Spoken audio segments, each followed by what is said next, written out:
The attacks of September 11, 2001 changed the role that the United States would play in global affairs in the 21st century. Less than a month after the attacks, on October 7th, the U.S. launched Operation Enduring Freedom, which was the start of a war on terror that continues to this day. The perpetrators of these attacks were part of a terrorist group called Al-Qaeda. This group was led by Osama bin Laden, and at the time of 9/11 was based in Afghanistan. Afghanistan, meanwhile, was governed by the Taliban, a political group that enforced inhumane laws such as preventing women from attending school. Following the attacks, the Taliban sheltered bin Laden and other leaders of Al-Qaeda. On September 20th, President George W. Bush spoke in front of Congress and declared a war on terror. In his speech, Bush emphasized a number of points. He made clear that the perpetrators of the attacks were not representative of Islam, and that the U.S. supported the millions of peaceful Muslims in America and billions around the world. He declared a war on terror and explained that it would not be a quick or easy fight. Bush also directly called for the Taliban to hand over the terrorists or face the same fate as Al-Qaeda. The Taliban refused, and the U.S. took action against them as well.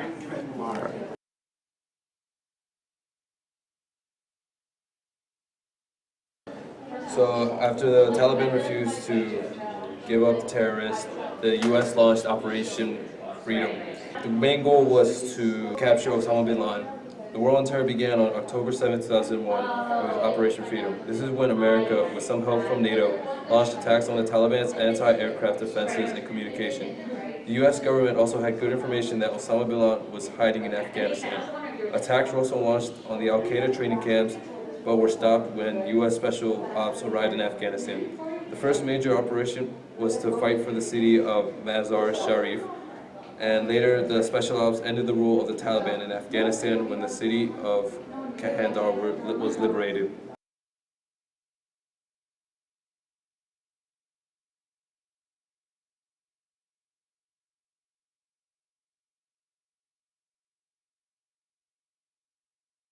Following 2002, Bush delivered his State of the Union where he said that Iraq, Iran, and North Korea were in the process of making nuclear weapons. Bush had reason to believe that Iraq was closer to acquiring weapons of mass destruction and had part in the 9/11 attack.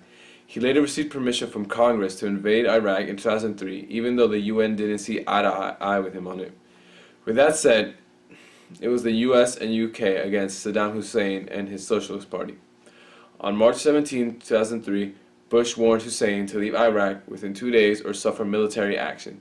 Then later, Bush received notice that Hussein and top officials in the Iraqi government were sleeping in bunkers underground. Tomahawk missiles were launched from the Persian Gulf and Red Sea to hit Baghdad and were followed by bunker busters. The strikes had failed because it was clear Hussein was still alive. However, after a matter of days, the coalition of the US and UK overtook many cities and destroyed Hussein's government buildings. This was the end of the Iraqi regime. On April 5th, the coalition entered Baghdad and days later announced the end of Hussein's regime. After the alliance took over the hometown of Hussein, Tikrit, they began the search for Hussein, the nuclear weapons, and other Iraqi officials. They had some success but did not find Hussein nor the weapons. This was followed by criticism from those who questioned why the coalitions were even in Iraq. However, Iraqi citizens were happy the regime fell, as well as surrounding countries. Hussein was finally captured on December 13, 2003, and was sentenced to capital punishment, or hanging, on December 30, 2006. Even after the removal of Saddam Hussein, the United States kept a strong presence in Iraq.